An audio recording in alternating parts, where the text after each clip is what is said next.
From the studio in Nitro, West Virginia, this is Unreasonable Doubt. It's a podcast about West Virginia University basketball. I'm Josh Witt, and it's been a busy 9 days for Ross Hodge and staff.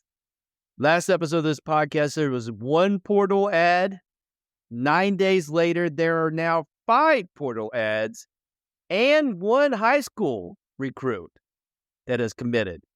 And we'll have time in the offseason to learn more about these guys. These are all real names. As a reminder, the last episode was filled with made-up names, made-up people. These are real people, I promise. Let's start with the 4 new portal ads that join Obioha. Brennan Lauriat, who I mentioned was a strong possibility to join.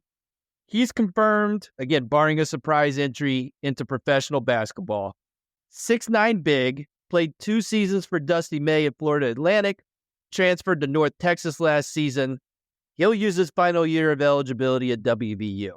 Another Mean Green. A Mean Green player? Another Mean Green announced his commitment today. Best name so far. And we've got high-quality names that are real names that's going to be on this roster. Jasper Floyd. Love Jasper, the name. 6'3" point guard. Played 2 seasons at junior colleges in Florida. Jumped to D1 to play a season at Fairfield before going to North Texas for his last season. Started for the Mean Green last year. The NCAA is allowing junior college guys to have 1 more year of eligibility. So Jasper will use his final year of eligibility as a Mountaineer. Next guy, these are not in order as far as when they committed. This is just the order I've chosen. Next guy, Jackson Fields. 6'8", stretch 4, played 3 seasons at Troy, started 55 games over the last 2 seasons. He'll use his final year of eligibility with the Mountaineers. And the last portal ad was the leader. Is this good? The leader in made 3-pointers in Division I basketball? That's like nobody made more threes than this guy. And he'll be a Mountaineer. And he shot him at a 42% clip, which is really good.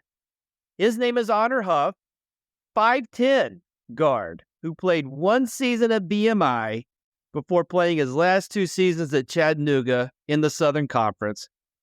He's a marksman. He shoots a lot of threes, and he shoots them at a great percentage. And I can't remember the last time we had a 3-point specialist. This guy does that. So that's cool. I don't know how it's going to work. 5'10" guy in the Big 12, jacking threes. But I'm excited. I'm excited for a 3-point specialist. So welcome all those guys. And then the last ad is a high school recruit who committed to Hodge at North Texas. He follows Hodge at WVU. DeAndre Thomas, 6'7", big from Texas. He has 4 years of eligibility remaining. So 5 portal ads, 2 guards, 3 bigs from the portal. All of them have 1 year of eligibility remaining. And then DeAndre, who has 4. So to compare, April 15th, 2025, Hodge has 6 commitments for the upcoming season. The last guy had 2 commitments on April 15th of last year. One of those commitments was his son.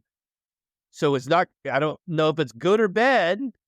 West Virginia had a good team last year, but it's different. Hodge is moving at a much quicker pace than the last guy. And he's still got a lot of work to do, a lot more guys to add. We'll see who he picks up. But let's talk about recruiting and more with first-time Unreasonable Doubt guest Mountaineer Paul. Paul hosts Locked On West Virginia on YouTube, wherever you listen to podcasts. Here's my interview with Mountaineer Paul. All right, Mountaineer Paul, welcome to Unreasonable Doubt, a podcast about West Virginia University basketball. What's up, brother? How we doing? Good, man. Good. It's busy. New off season, new coach. Yep. Give me your initial reaction to West Virginia hiring Ross Hodge. I think the initial reaction for me was, I started to realize it was going to go that way probably a few days before it happened. I think a lot of people did. We started to hear from reputable people, listen, Ross Hodge keeps being mentioned at the top of that list. So I allowed myself to accept it because, I was hoping for a Bettino there for a sec. I was hoping for these other coaches for a sec. But once I actually just gave up and dug into Ross Hodge, I was like, okay, I can actually work with some of what he's got going on. He doesn't have all the measurables from a what have you done for me standpoint. He's got 2 years, right? That's it. He's had to rebuild that roster completely and totally both times. So with that said, I think it's a good hire. And they've hit the portal really hard, harder than I think a lot of us thought they were going to, bringing in a couple I would consider really good players. And I think they bring in, similar to how Hugs would do, I think we're going to see a certain style of player come in for Hodge, and I think we're seeing that. These long, lanky guys that can defend, that can also hit the three a little bit. If you'll notice, everybody he's bringing in, Jackson Fields, we talked about a second ago, they can all hit the three a little bit. Even if it's 32%, they're not inadequate there. So I think there's a certain type of player you see with Hodge. And overall, it impacted me as far as was hoping for other guys for a little bit. But once I settled on him, I've actually been pretty surprised and pleasantly surprised.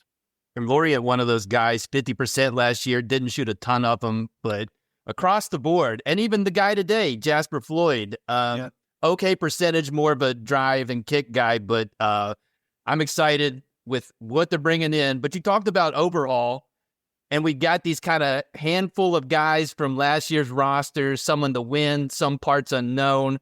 Do you think there'll be any holdovers from last year's roster that will be on Ross Hodge's first roster at WVU? As far as... Well, we got like Abraham, we got Jaden Stone in the wind, we got Harris. No, I think, no, I don't. I don't think those guys are staying, and nor should they. I mean, they were there as practice players. I mean, we're just gonna be honest about this. Similar to Ali Ragab, right? He was a similar kind of player that, he was a 7-footer that the guys could bang off of in practice. And he got paid to do that, Ali Ragab did. He got a scholarship. He got some money. It wasn't like he didn't get anything. So same with those players. I think they were here for a reason because the Breeze got here and it was such a whirlwind. And I think they didn't get a lot of support at first. As a matter of fact, I know they didn't because I spoke to his brother. I talk about it publicly now because there's no reason to hide it anymore. I spoke to his brother every day almost for a long time while they were building that roster, especially this time last year. Myself and he were on the phone a lot. And there were some issues with the NIL they felt. They felt like they didn't get all that they were promised. And I think that was part of the issue you saw happen at the end there. And I think it did impact the roster building, which is why you saw a Dylan J. That's why you saw an ODA. That's why you saw these guys that really didn't have any business being on a Power 4 roster at the Big 12 level, but were. And I mean to throw no shade at those guys at all. I mean, nothing mean or bad towards them. It's just the reality. There was no way those guys were going to be high-functioning, producing players at the Big 12 level. Maybe Dylan J in 3 or 4 years could get there or something like that, but like these guys weren't ready right now, man. Yeah. But the guys that are coming in now with Hodge are, 5 guys from the portal, 1 high school recruit that he recruited at North Texas. All the guys besides the high school guy, 1 season of eligibility remaining, right? So they've got more work to do. Do you expect Hodge to pick up a few guys with more than 1 year of eligibility in the portal, or do we need to brace ourselves for roster overhaul, like almost total roster overhaul every year? I think there'll be a mix. I think the most important thing for him was probably to get the older guys first, because those are the guys that tend to go in the portal first. Right. If you've got 2 guys and they both averaged, 15 points a game, one's a senior, one's a sophomore, but the senior has all this game experiences, all these extra things, and you're on this deal where you're overturning the roster every single year. and you can't guarantee that guy's going to be here even if he does come next year. May as well just take the senior, the easy win. The experience is there. Yeah, I think that's a lot to do with it. Certainly, you could talk somebody into the upside of that freshman or that sophomore, but you can't guarantee they're going to be here next year. So I think that's why you go all in on a lot of older guys. That way you don't have to worry about retaining talent. You can just focus on rebuilding some things every year. And like, you can keep one or two guys here and there for sure, but not a whole roster anymore. It's just not the way it's done. And I think FAU was like really one of the first, that's how you do that kind of teams, which we had a player on this roster, Brennan Lorient, who was on that team as the sixth man. They were a great mixture of old guys. They had some portal players, very few. But that's a unicorn in today's day and age, man. You don't see it much. So I think that's the goal, is to just, if you like this year, let's say you get one of the freshmen, name one of the freshmen that we had with DeVries. Let's say you get a Hawthorne, for instance, to come in. Maybe you can talk him into staying 2 years. If that guy produces like we think he will, I doubt he's staying 4 years in West Virginia unless you pay the hell out of him, right? So I think there will be some younger guys. They're going to go after a few, but I wouldn't be shocked to see it being a really old team, man, because that's his MO. If you look at North Texas the last 2 years, that's what they did. They played with older players and they won. Yeah, they won. As a fan, it's tough to build, some of the allure of basketball is seeing guys develop in the program. Mike Gansey. And, 2 seasons with him, obviously with the Beeline years, Pittsnoggle and Beeline and Air Bear and all those guys that were there 4 years. I know that's a thing of the past, but give me 2 or 3, right, Paul? Like, give me, and it doesn't have to be maybe 20% of your minutes come back. 0.0 is rough 2 years in a row, but it looks like we're heading that way. And so that leads to Ross Hodge's first season. He won 19 in his first year at North Texas. What is a fair expectation for year one Ross Hodge at WVU?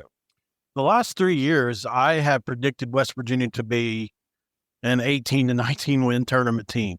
That's what I predicted. Josh Allard did not end up being that because the roster exploded, right? Like Jose Perez didn't end up playing, Omar Silverio didn't end up playing, all these other pieces that would have made that team a lot better. If you add Perez and Silverio to that 9-win team, do they win 18 games? I think you got a shot. And so obviously Mitchell went to Kentucky and it was just a mess. So I don't really count that one because I made that prediction pre all that mess. And I've been told some other things behind the scenes about that season that just wild. But anyways, I think for this season with Ross Hodge, for me anyways, without seeing the finished product, I think you have to expect it's probably going to be a borderline tournament team, right? One of those teams like this year where you might have to leave in the committee's hands. It could be just a few games off from there.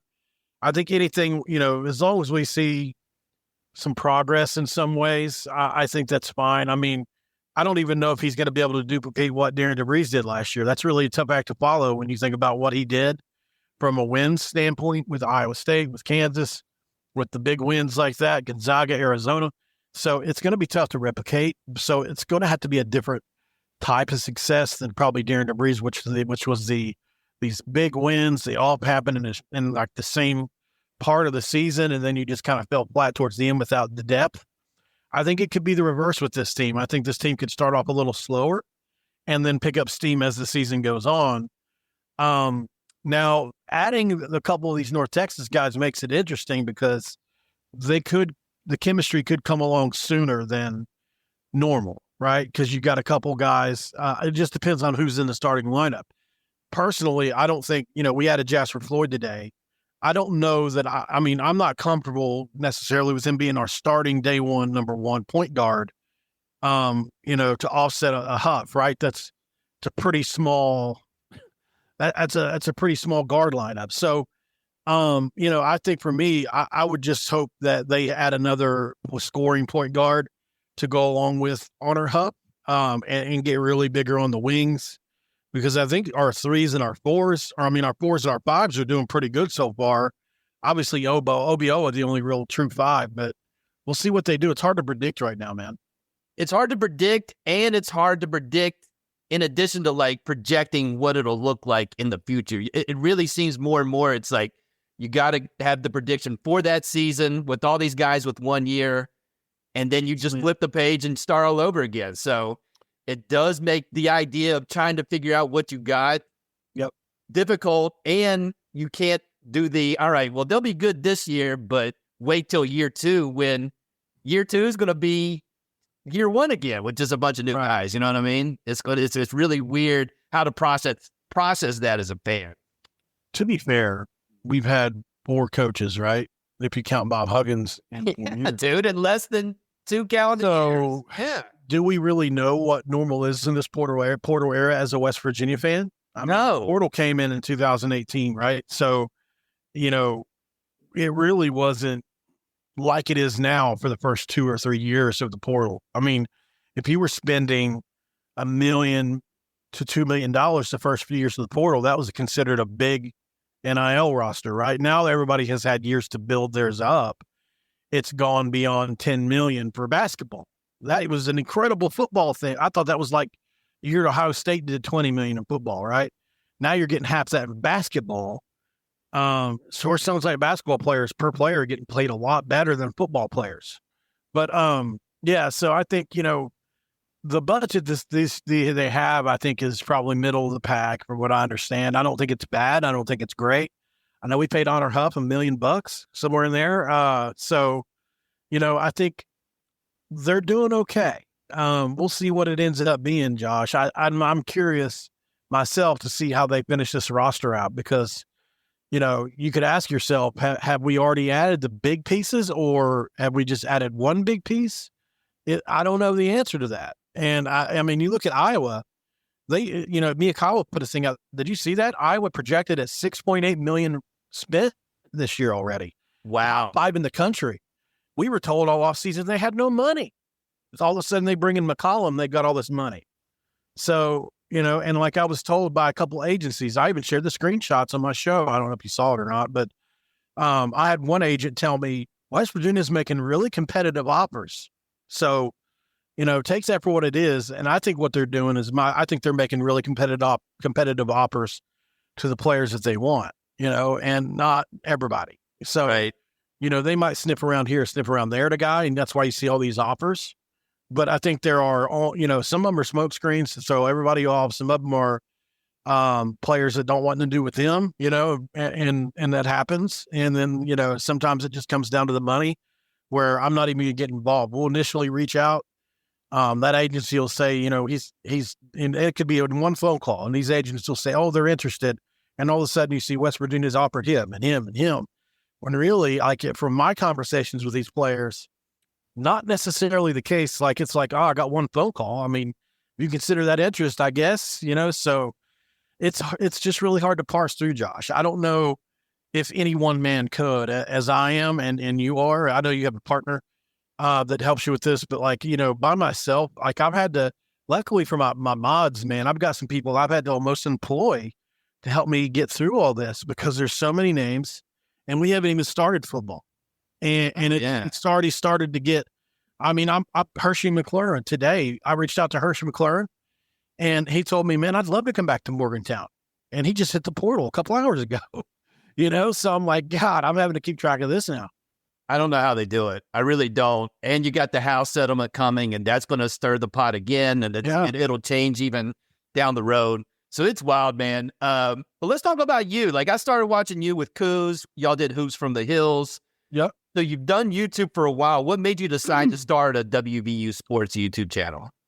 I'll give you the honest answer because I feel like, you know, one thing I've adopted, if you've watched me for any point, is I'm extremely honest to a fault about my life, my situation, where I came from. And I came out of a 13-year battle with heroin addiction. And, you know, so I was chasing something.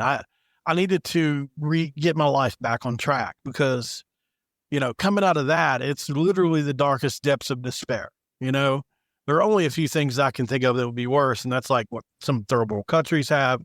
Like, you know, I was homeless in Huntington, West Virginia. I slept outside for 9 months straight. all I did every day was get up and chase a high. And I would wake up in houses with prostitutes or wherever I ended up, and that really gave me a unique perspective on life. And then I went to rehab 12 different times. And then I went to prison 4 different times. And I had all these life altering events, but I couldn't stop chasing it.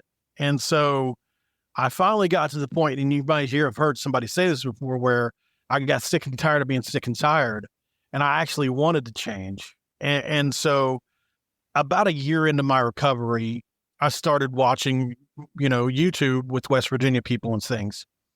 And people had always told me I should be a broadcaster, this and that, because I loved it so much and had memorized so much. I did a lot of the work that I do now anyway, before I ever talked about it. So I decided, I watched a couple, and I won't point anybody specific out, but I thought, I think I can do it better than that. I think I can do as good or better than that, and so I decided I reached out to Coos and asked him exactly how to get into it. He was very gracious and giving me his time. And so I went on an episode of Mark Rogers, that I did a call in, and Coos saw me on there, and he was like, holy crap, dude, you actually do have some talent. And so he became more interested and actually really started helping me get into it. So, it's been this thing that I've been able to chase because I was running from things for so long in my life. And now I'm 5 years clean. I haven't touched a drink or a drug in 5 years. My housing, my life is stable. I have some wreckage and things from the way I lived as far as health wise, but those are personal issues and things that I know come with that. So it's been difficult on some fronts, especially the health. But at the end of the day, man, I've been able to do something that I really love, and I'm starting to get paid well for it, which I never thought was going to be in the cards. So I stay really grateful, to be honest, Josh. And it's a crazy story. Some people turns off when they hear all the things that I've done and been through, because they're like, how can you trust somebody that's done all this? And I get that, but I've had true change. And this YouTube thing, this podcast thing is, I'd say a huge reason why. That's an awesome story, and thank you for sharing it. And you're doing it all the time, dude. Like, you're streaming at least once a day, sometimes multiple times a day. Right. Lots of things happening this offseason with the head coach in football fired, coaching hiring, and then basketball, we did it again here. So you're going 2-3 times sometimes a day. Yeah. What are the best and worst parts of that schedule and that amount of time with a live audience? Like, I tape in my laundry room, and there's stuff with that, but you're in front of people all the time. So give me the pros and cons of that. I think the cons are there are a lot of really mean people, and the internet's terrible. Yeah. Terrible, yeah. There's a lot of people that don't like me because I'm extremely honest and vocal, and sometimes I take stances when I shouldn't, as far as arguments or little comments and things. And so the West Virginia is well known. I'm sure you've seen, they have this burner community of these burner accounts on X and other places that they wolf pack people. They'll, if you make one of them mad, they'll get in this big group chat they're in and say, hey, I've got this person. They'll share a screenshot of whatever you've said, and then they'll all jump in there on you. And I didn't know that at first. I thought all these people just hated me for a long time until somebody broke it down to me. And I was like, oh, okay. Well, they're just trolls, really. So that's a big con. Another con would probably be the financial part of it, as far as how long it took me to actually make money. It took me well over a year, probably closer to 2, to actually make significant money, where I was making, more than a couple $1,000s a month, so it took me a while to get there. And when I was on my own, it was sponsorships. I had like Chris Miller from Dutch Miller Automotive, who ran for governor in West Virginia. Right. He was very gracious. Obviously he needed that platform for his name and stuff, and I get that, but that helped get me through. And then Locked On offered me, and that's completely turned everything around. So, but as far as cons go, I think it was just the financial part, the trolls. The schedule sometimes sucks because I have to be ready the way I do things to go live at a moment's notice. I believe in being first if I can be. It's not the most important thing, but I think, my people, my listeners have come to expect me to be pretty quick on the uptake. And I go with a completely live audience, which during the Rich Rod thing was, we peaked out at over 7,000 live viewers. Wow. So yeah, that's as much as some of the biggest streamers in the country get sometimes. I was shocked, man. Now it doesn't stay there. As of today, we average probably anywhere between 7 to 1,500 per live stream, which I'm very grateful for. I didn't think I'd ever get there. And I think Locked On's pretty happy with the numbers because they're going well. Excuse me. I stay in the top 10, I think, with Locked On. So it's something I've been able to parlay into something I consider myself to be at least mildly successful at, man. So, and I tell people all the time, I don't mean to boast about it. I've just never had success in my life because of the way I lived. So for me, this is success. For other people, it may be nothing. So, so I think the big positives though are, it's helped me change my life. It's given me something to chase rather than something to run from. It's given my mom and my sister and my father's passed, but it's given them something to be really proud of me for because, they were helping support me financially and everything when I first got clean, man. So there was a lot going on there that I had to take in because I just wasn't ready to get a job the first year and a half. I was getting clean mentally. I wasn't able. I just, if you ever look at some of the stuff that people that have gone through heroin, meth, whatever you want to say, I was doing some of both, mostly heroin. The brain, how much it damages the brain it's incredible. And it takes years literally to heal from that. And I was having major panic attacks. And so I was having a hard time with it.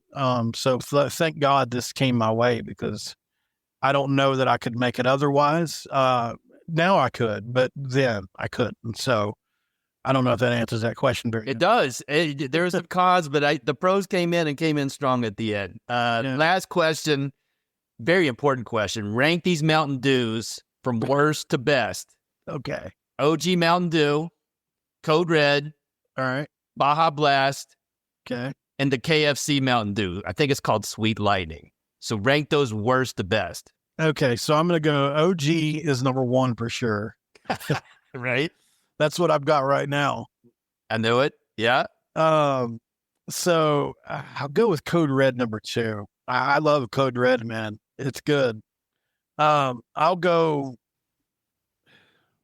What was the other one? Baja Blast. Baja Blast and Sweet Lightning. Yeah. I'll go. I've never tried the Sweet Lightning, so that's something I probably need to try. Okay. So I'll go 3 Baja and 4 Sweet Lightning until I try it. You give me something to try. I don't go to KFC often, so I didn't know they had it. It's an exclusive, dude. Yeah, you got to go there and get the Sweet Lightning.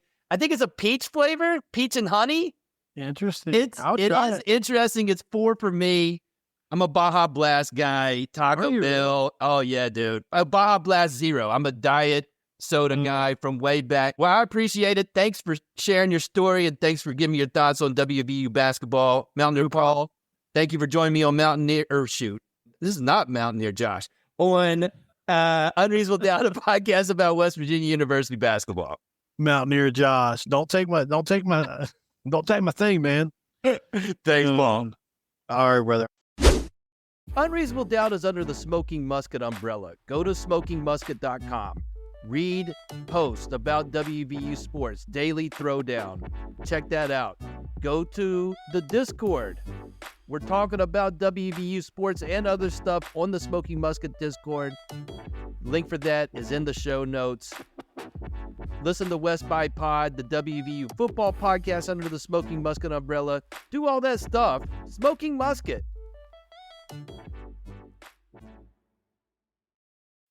Big thanks to Mountaineer Paul for joining me on the podcast. Follow Paul on X at Paul Mountaineer, PaulMountainer.